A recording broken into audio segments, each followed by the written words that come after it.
On today's show, the Capitals went all in. Now it's time to see if this new core can contend. Hey, this is Brian Leonard from the Washington Capitals. Tune in to my favorite podcast, Lock On Capitals. Your Locked On Capitals, your daily podcast on the Washington Capitals.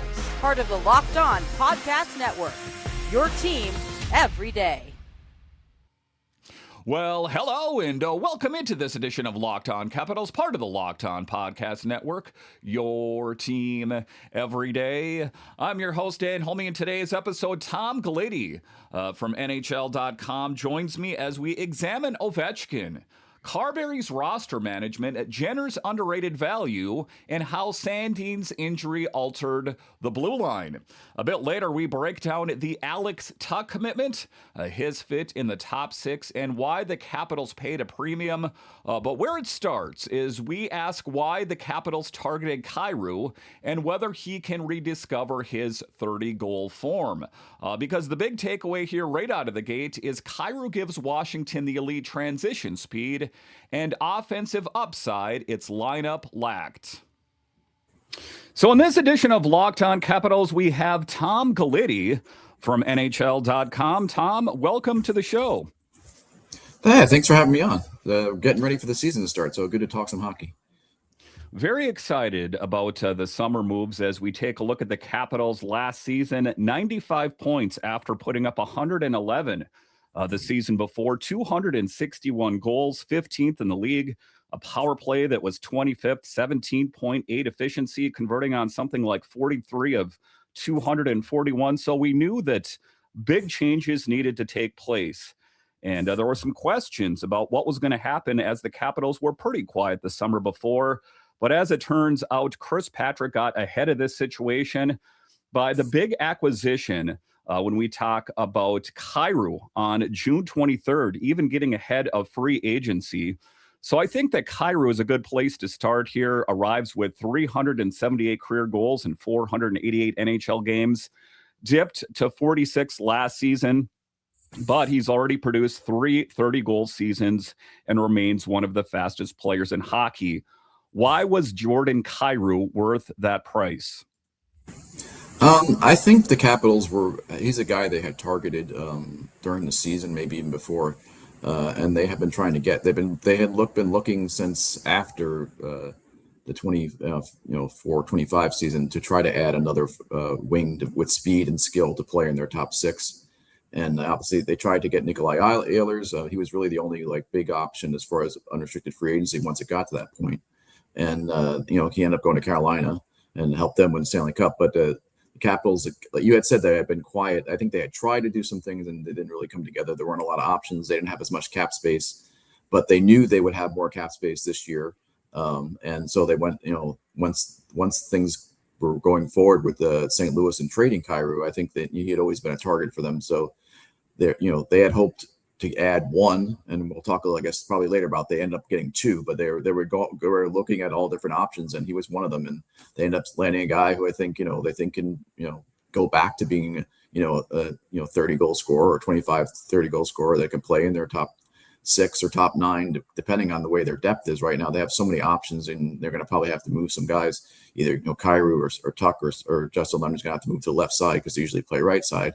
So there's a lot of options there, and I think it's going to be a situation where the lines that are going well are going to play maybe more one night and maybe another night. So it could depend. One night the top line could be something, and another night could be something else. So I think Kyrou. I don't know if they really thought the price.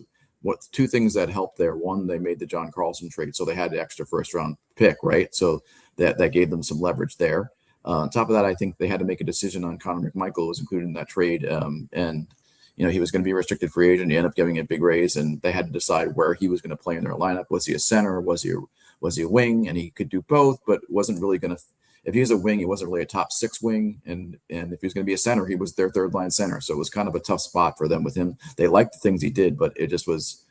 I think they were at a time where they were going to make a choice with him anyway. So I think a lot of that fit together into why that trade happened. Yeah, it was difficult to lose Connor McMichael. I think a player that a lot of Capitals fans and his fellow teammates liked a lot. And then losing Milton Gastrine And the 16th overall pick was not great, but that is the price of doing business, right? If you want to get a player like this, you got to, it causes a little bit of pain, if you will. I was taking a look at some of your forward line combinations, projections, and you have Kyrou on the first line right wing. So it feels to me like that could be a possibility. So when we take a look at his season, last season, oftentimes people say they want to point to an off season. But there's a lot of things to consider there, that he hadn't faced an injury. It wasn't the best St. Louis team that we've ever seen, and kind of in the doghouse, I guess you could say, at points with the head coach there. Do you think that last season was simply an off year when it comes to Jordan Kyrou? I mean, I think it definitely could have been, and I think the Capitals have shown before with players, and most recently like Pierre-Luc Dubois, where somebody didn't work, where it didn't work somewhere, it might work with them with what they have. And I'll go back to when you mentioned my line projections. That was something that was done like a month ago, and I'm not so sure any of things that I did then are going to be what they end up being, because I did speak last week with Spencer Carberry, and he wasn't giving me any hints about his lines, but I think it's gonna be interesting. The one thing I know it sounds for sure is one of those guys, like I mentioned, one of those guys is going to move to the left side, and also I don't think you'll see Tuch and Kyrou or Boone Jenner on the same line, because they want them to, at least to start, to play with players who have been here before, so they feel like that has worked well in the past. I got off topic, but just like I said, I think that they have had some success in the past with guys who maybe didn't go well where they were previously, and you get an asset, a player that maybe you give them a new opportunity, and I feel like that this could be the right spot for him. Spencer Carberry has done a good job with guys like that. So I think it's just a matter of where, he didn't really get as much power play time last year, I think. So maybe get more of that. I think all those things are to be figured out, although there's going to be a pretty short camp. So it's going to be hard to try a lot. So when we take a look at players that benefit, we saw how much Connor McMichael benefited from playing with Pierre-Luc Dubois. And when we take a look at Jordan Kyrou, the one thing that we know is he's a quick skater. The guy can scoot. And, it was kind of the feeling around the Capitals, not so much here recently, but in years before, that they were kind of old and slow, that you add a guy like Kyrou to the mix, and that definitely gives you some jump to your game.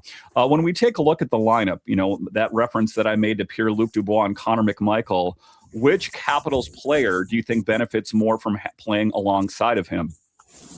Well, I do think that speed was a factor. It was a factor last year, and I think they knew that. Even though they looked faster in 24-05, I think they needed more speed, which is one of the reasons why they went for Ehlers. And I think he could do a similar thing for them wherever he plays.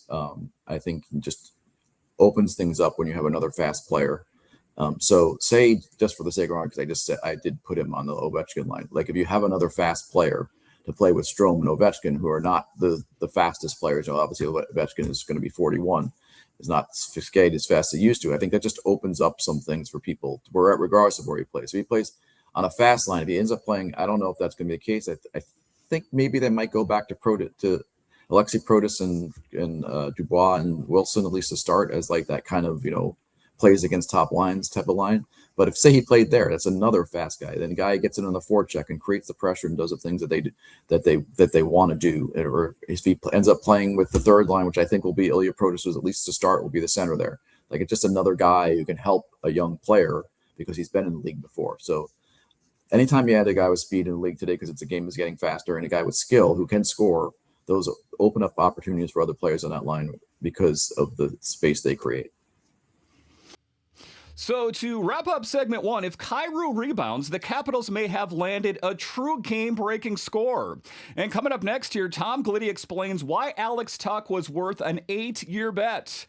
That's where we're headed, straight ahead. Keep it right here.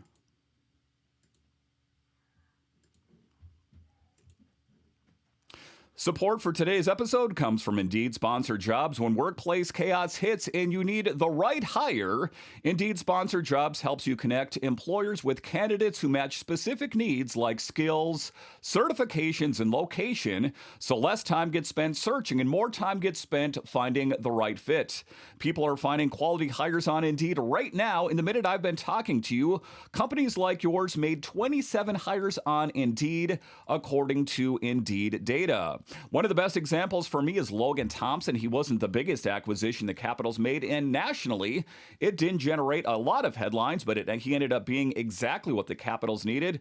The Caps needed stability in net, someone who could handle the workload and give them confidence every night. And, well, Thompson delivered. It reminds me that the smartest moves aren't always about landing the biggest name.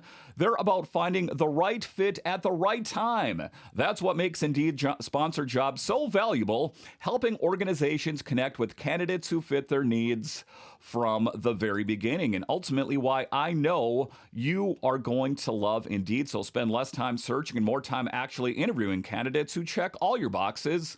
Less stress, less time, more results. When you need the right person to cut through the chaos, this is a job for Indeed sponsored jobs, and listeners of this show will get a $75 sponsored job credit to help your job get the premium status it deserves at Indeed.com/podcast. Just go to Indeed.com/podcast right now and support our show by saying you heard about it on the Locked On Capitals podcast. Indeed.com/podcast. Terms and conditions apply. Need to hire? This is a job for Indeed sponsored jobs. All right, welcome back into this edition of Locked On Capitals, part of the Locked On Podcast Network, your team every day. As always, I want to thank you for making this your first listen of the day and for making Locked On the #1 sports podcast network. So in segment 2 here, we talk about Tuch is more than adding an addition. He brings size, two-way reliability, and a new edge to the Capitals' top 6.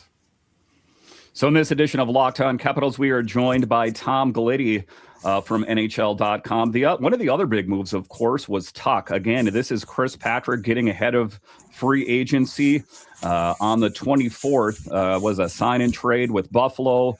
8 years, so they definitely took a big bite out of that apple, if you will. But when we take a look at him, Tuch is coming off another outstanding season, scoring 33 goals. While bringing elite size, a prototypical Capital, oftentimes I say on this show, 6'4", and immediately committed him to an 8-year, $84 million contract. This one has me very excited because, like I spoke off the top of the show, that the Capitals need help in the goal scoring department. At least ostensibly, I guess you could say that Tuch helps in that regard. How important to you was it for the Capitals to land a player like Alex Tuch? Well, I think it was important, yeah, for sure. And like I said, they wanted to get one, and they ended up getting 2 of guys who can play in their top 6 on the wing and score. And Alex Tuch can skate as well. And you mentioned his size; they're going to be a big team. They're going to be a hard team to play against when you look at the size that they have. There aren't many small guys. They have some, but there aren't many small guys on that team. A lot of guys like 6'2" and above. So it's going to be a tough team. They're going to want to skate and be in your face and be physical and he's a guy who can do all those things. I think he's a guy who, benefited. He had a really good year. It was one of the reasons why Buffalo got back in the playoffs. I think he, if things had gone well there, maybe he would have stayed because he's from that area. But I think, he was looking for an opportunity. And the Capitals, like you said, they had to spend the 8-year contract to spend a lot of money there. But this is the way when there's not that many free, he was going to be UFA. So they basically signed him as a UFA. They made the trade just to get to him early. But I think you had to put you had to spend the money, get the 8-year contract, because this is the last year for doing that with the new CBA. And they were willing to pay that price. They felt like they needed that piece. And so they went out and tried to get 1 and they got 2. So I feel like they feel that this was like a really, really successful offseason a lot because they got those 2 guys, Tuch and Kyrou.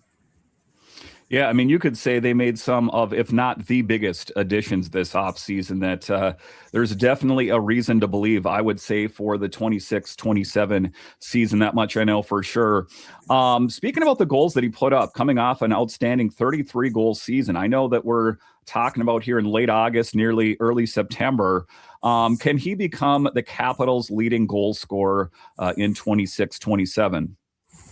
That's a good question. No one has led the Capitals in goals other than Alex Ovechkin. I think that TJ Oshie tied with him one year since he entered the league in 2005. So if someone else is going to lead them in goals, we're getting close to that. I mean, I think Alex is going to put up a fight, but I think there's going to be, yeah, there could be somebody else, and he could definitely be the guy. I think you could see a really, because I think they plan on playing their, the minutes are going to be spread out. I think you're going to see a really spread out production. You're going to see they could have a bunch of 30 goal scorers if the things go well. Like there could be Alex Tuch, there could be Alex Ovechkin, maybe. We'll see. We could have Tom Wilson who's to hit that number. You're going to have Kyrou. There's just there's a lot of options for them. Maybe Alexei Protas gets back there.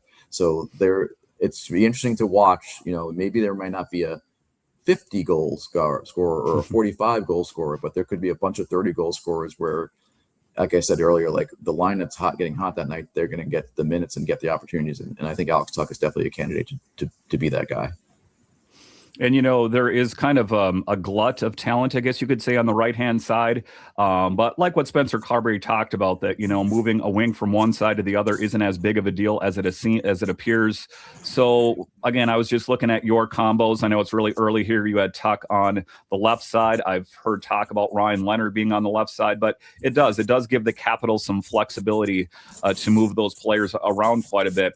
When we're talking Tuch here, to you, what makes him such a complete player, let's say, outside of the goal scoring? I think he's, I think in the playoffs, even he was used in, playing against top lines. He's another guy who's very responsible defensively. He's learned that part of the game as he's become a player in the NHL, or he's had that part of his game, I should say. And those are the kinds of players that get to play, the good minutes because they can play. If they start to change things up, say, and they're looking to, have someone else play with Dubois, he could play there, because I feel like Dubois is definitely going to get that, assuming he's healthy, which I think was a big part of last year, losing him for as long as they did. If Dubois is going to get those tough assignments again, you have other guys who can play in those situations. Even Boone Jenner, if he ends up playing center, or we saw last year Justin sort of did at times. But I think the main guy will be Dubois. So say if Alex Tuch is on that line, he could definitely play on that line and take advantage of those counterattack and situations when you're playing his top line, where there are offensive opportunities where he could score some goals there for sure. So when we take a look at all these moves, I would say that in large part they were due because there was stability behind the bench there. You take a look at Spencer Carberry. That I think that when the players, you take a look at Kyrou, Tuch, Boone Jenner in particular, who had kind of, could pick maybe perhaps where he wanted to go, that the stability behind the bench in Spencer Carberry is huge. And it isn't just me saying it, as the Capitals extend him or a new contract through what is said to be 2030. Speak to me about how important it is for Spencer Carberry to kind of just have this good reputation of working with young players, with old players, that it seems like Washington is a destination now for hockey players to come to. I think there definitely is a good word of mouth about Spencer, and I think it goes back to even like before he got here, when he spent those couple of seasons in Toronto working with players like Austin Matthews and William Nylander, and showed, he was the coach in charge of their power play up there. So I think he has shown that. I think the guys that, they've got, have come in, have talked about him for sure.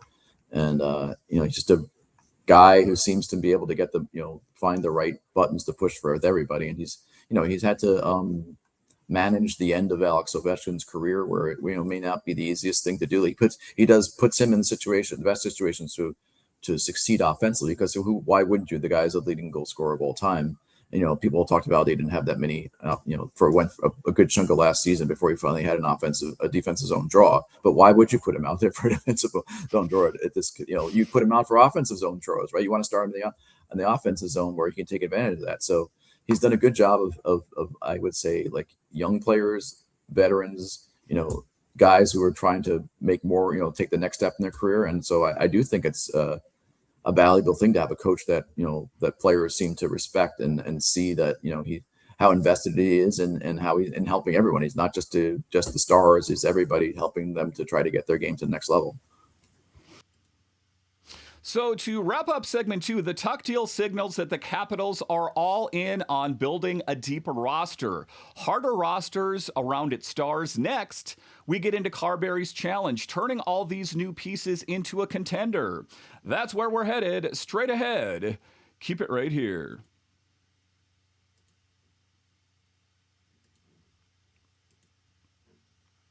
Running a business shouldn't feel like you're trying to connect a bunch of systems that were never designed to work together. One app for accounting, another for inventory, another for sales, and somehow none of them talk to each other.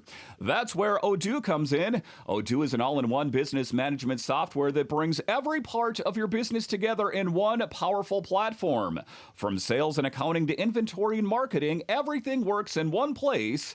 Odoo is one platform to manage, grow, and scale your business. The best organizations know that success isn't just about talent, it's about having everyone working toward the same goal. And that's true in sports just like it is in business.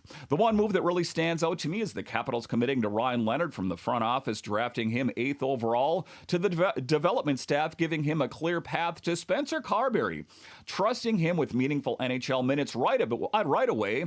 Everybody was pulling in the same direction. You could see there wasn't any mixed messaging. The organization identified a player they believed could be a part of the next core, and instead of rushing or second-guessing the process, they stayed committed to the plan.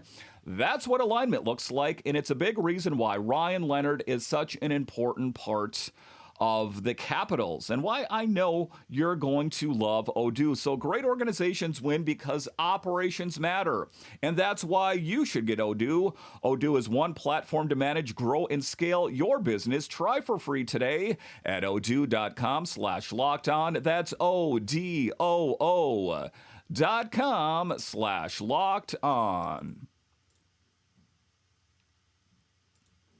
All right, welcome back into this edition of Locked On Capitals, part of the Locked On Podcast Network, your team every day. So in the final segment here, the Capitals season will hinge on Carberry balancing Ovechkin's workload, new leadership, and a reshaped blue line after Sandin's injury. So in this edition of Locked On Capitals, we have Tom Gulitti from NHL.com. And then, of course, is Alex Ovechkin going to come back? Wasn't he going to retire? Was there enough money? I don't know if that's really true, if Ovi really thought that. But on July 2nd, the Capitals signed him to a one-year deal. Good season. You know, we're talking about him, 40 years old, going to be 41 in September, led the team in goals with 32 and 64 points while playing 82 games. He's now sitting at 929 regular season goals and a 1,006 combined, so 10 away from Gretzky yet again. Were you surprised that he wanted to come back for another season? Did you think there was a possibility that he would retire? Yeah, I did think there was a possibility to retire as we get, well, not when the season ended. Things, I think in the last few weeks of the season, my view started to change. I thought if you asked me after the trade deadline, it felt like that was going to be the end. His contract was up. You had seen John Carlson traded. You saw how disappointed he was that they didn't add at the deadline. Obviously 21 seasons in the league is a lot. He's 40 years old. He'll be 41. So it just felt like that might really be happening, that it was going to be the end. But it felt, bringing in the Cole Hudsons and Ilya Protas and some of the, you saw the way the team, they did not give up. And I think he was part of that, after the deadline when they sold, trading Nick Dowd as well. I think that he saw, there's potential for this team to be good. And also, like, he played pretty well down the stretch at the end of the season, and he didn't miss any games, right? I think his kids like watching him play. I think all those things were factors in it. His wife, I think he said she was, she's the one who, like a lot of us, that she made the final decision, or he just had to say, okay, I want to play another year. And I think she was good with it. So I think he's coming back for at least one more year. We'll see how it goes. You mentioned, what was it, 929? Well, what if he scores 30 something goals and they say he scores 35 goals and then he's only 36 away from 1,000. You think he's going to not see that number? I think there's I also think we have a motivated Alex Ovechkin. I think people were kind of looking at him and saying, oh, well, this is the end. And I think he's like, hey, I can still do it. Like you said, he still led the Capitals in goals and points last year. So maybe his role will be, again, a little diminished this year because of the depth they have. But I think that is going to be a guy that's out to prove, hey, I can still do this at 41 years old and 22 years and still be a really productive player and help my team win games. Yeah, and you were talking about that. His wife, his kids also, asking him all the time, are you going back to play hockey this season? That has to mean a lot. One of the other things that we heard and saw about Alex Ovechkin is that he said he would come back to a competitive team.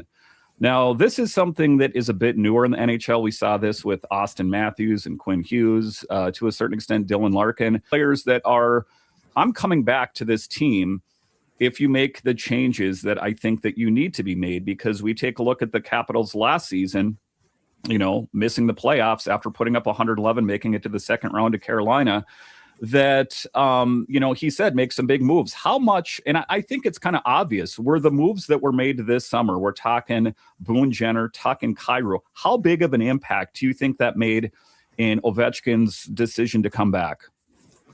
I do think they made an impact for sure. I think it made him excited that, hey, look, this team has a chance to win. I also don't, if you look at it, and those moves were not made to bring Alex Ovechkin. I think those moves were made regardless of, they didn't know if he was coming back or not. They could guess which way he was leaning or whatever. I think those moves get made regardless because they're trying to, they're going to prepare for life after anyway, and they're trying to win. So what they saw was they could make those moves and he could come back too. So then he looked at it and said, hey, this is pretty good, and I fit it here. And like you said, they had the money that, when you sign a 1-year contract at his age, you can put some bonuses in there, which they did. So that keeps the cap hit down, and all those things really fit well at his age. So I do think they influenced his decision to come back, how he felt physically, whether the competitive drive was there, but, he wants to win. I think that is definitely the number one motivating factor for him. He wants to prove some people wrong, but he also wants to win. He wants to win. He enjoyed winning the Cup in 2018 and wishes he had won it more than that. But I think if he sees an opportunity to win here and he looks at the team and he can be part of that team and help that, I think that there's definitely motivation in there. So when we take a look at these line combos that I referenced in this show, I think it's kind of a default answer to say that Ovechkin starts the season as that first line left wing. But, what we've seen from Alex Ovechkin and Spencer Carberry, sometimes less is more with Alex Ovechkin. And he seems to be open to the idea of maybe taking on a lesser role, perhaps, if that's what's called for. Just based on play, how much time he gets, that kind of thing. Do you think he puts up another 30-goal season, or do you think that his timeline will be diminished so much that that's not possible? That is a good question. I think he will not get maybe every offensive zone start that he got. He's, like I said, I think that the lines that are going well are going to play. And so if his line isn't going as well, his number, his ice time has been gradually diminished, being decreased each of the last, I think it's 4 years. And he played a career low last year of 17 something. And I think you could see it drop below 17 even this year, just because, one, his age to keep him fresh for the season, but also they do have, as we mentioned, all the depth. So there's going to be times when he's not playing as much. Is this finally the year he doesn't play all 2 minutes on the power play? Because his power play minutes have actually boosted his ice time, where, if that drops some, because his even strength ice time, he was not nearly among their leading leaders in ice time. So I think those are all things we watched. And if he gets less power play time, there's going to be less chances for him to score goals as well. I think he definitely can be effective. And I think one of the things for him is, hey, I got to earn my ice time. So I think he's going to do that, try to do that. So we'll see how it goes. But I definitely think that one of the questions is, can he get the 30 goals if he's playing fewer minutes? And, he's always found a way to do it, except for the one year when it was shortened because of COVID. So I wouldn't count him out doing it, but it is definitely, his ice time could be a factor in that for sure. So in this edition of Locked On Capitals, we are joined by Tom Gulitti from NHL.com. So the other big move for free agency was Boone Jenner. A lot of excitement for me on this one. The leadership was the captain of the Columbus Blue Jackets. Definitely helps off the face-off there. Boone Jenner arrives after spending his entire NHL career in Columbus, 212 career goals. Won 52.6% of faceoffs last season. That to me is huge. Recorded 38 points in 67 games. So when we take a look at June, what does Boone Jenner bring that doesn't necessarily show up on the score sheet? I think he's, like you mentioned, his leadership. I think it always, they add another guy who's been a captain. I think definitely the guy will fit in well in their locker room. His versatility, because you mentioned the faceoffs, and he will definitely still take faceoffs and he'll kill penalties. He replaces some of what McMichael did, because he can play wing or center, right? And he can kill penalties. Some of those are things that McMichael did. And the plan is for Ilya Protas to be 3C, and then Justin Starr to be 4C. So there's no spot for him at center, but he could easily end up being at center if there's injuries, or if things don't work out with Ilya Protas. So those are all things they like about him. He was a little bit of like Ilya Protas insurance, I think, in terms of like if things don't work out with him, they can move him center. If not, he could easily still be a very productive and good player for them on the wing. So there's a lot of things that they liked, but his versatility was definitely was a top thing for sure. So we're kind of covered there, the forwards here, but we take a look at the blue line, had some changes as well. And of course, we know that John Carlson was traded out to Anaheim now with Tampa, and that leaves a big hole. One of the toughest things that Alex Ovechkin has gone through. But not just that, what it means for the lineup. This guy was a minute monster. He was an offensive defenseman, and the Capitals bring in Vincent Desharnais. Not exactly John Carlson 2.0, more of a physical, hulking defenseman, 6'7" if memory serves. And on the surface, it didn't make a lot of sense to me. And then I hear kind of the plan in place is to have him play with Cole Hudson. Let Cole Hudson kind of dazzle us with all he does and let Vincent Desharnais kind of hold it down on the back end. As we take a look at the blue line, Rasmus Sandin in that equation as well. What does Vincent Desharnais and what does the Capitals blue line look like? Well, I think it's a big point with John Carlson no longer here, although he wasn't here at the end of last season. And another guy, Trevor Van Riemsdyk, he played in the third pair, but those are two guys that have been on the right side of their D for several years now. It's completely, Matt Roy has been here a couple of years now, so he's there, but the right side is a lot different.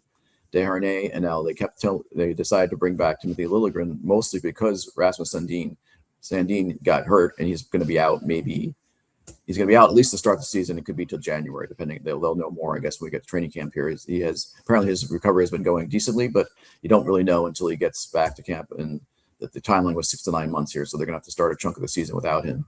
So Liljegren was brought back. He'll play on the right side. But like you said, they're going to have Cole Hudson with Desharnais probably, or he could be back to Matt Roy. But somebody, they want defensemen, so Matt Roy is going to maybe be with Chychrun, and we'll see Desharnais with Hudson. So they have a defensive defenseman with those guys to let them, use their offensive skills and know they have someone reliable back there to watch their backs. And then you could have, Faravari and Logan, or depending on how they want to do it, you could see Faravari maybe and Desharnais for a shutdown D. There's a lot of options there, but I think it's going to be interesting to see. Their D is, I would say, probably the question mark, just because they have some new guys coming in. Said Carlson not here, and they don't have Sandin, who is a lefty, but he played pretty well on the right side before he got hurt, and he was a big part of their D last year for sure. Okay, last one here for you. This is news that came in kind of outside of the main realm here, is inviting Cal Peterson into the Capitals on a PTO. Now, listen, it seemed like it was pretty locked down, LT, Chucky. I still think it is. But one of the things that we have to consider is Clay Stevenson. Is he going to clear the waiver wire? So when you take a look at adding Cal Peterson to this team, I think the Capitals should somehow try to prioritize Clay Stevenson. I know it's going to be difficult because they got lucky last season that no team claimed him off waivers. Talk to me a minute about the netminding situation with the Capitals. How does this whole thing shake out, in your opinion?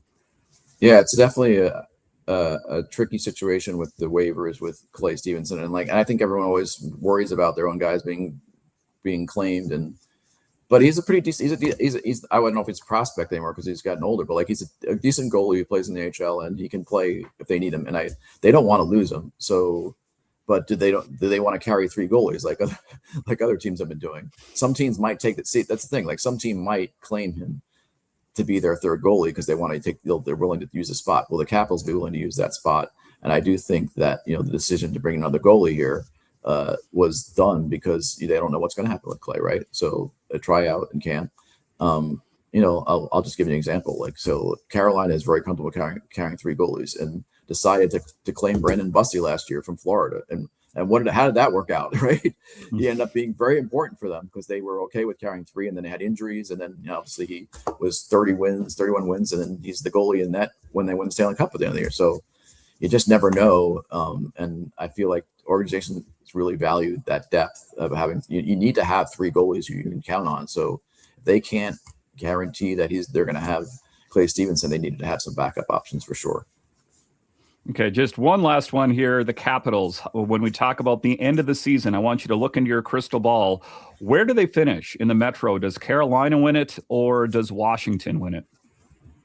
Carolina has mostly everybody back, so I'm going to say Carolina will win and finish first, but I would say the Capitals will be right there.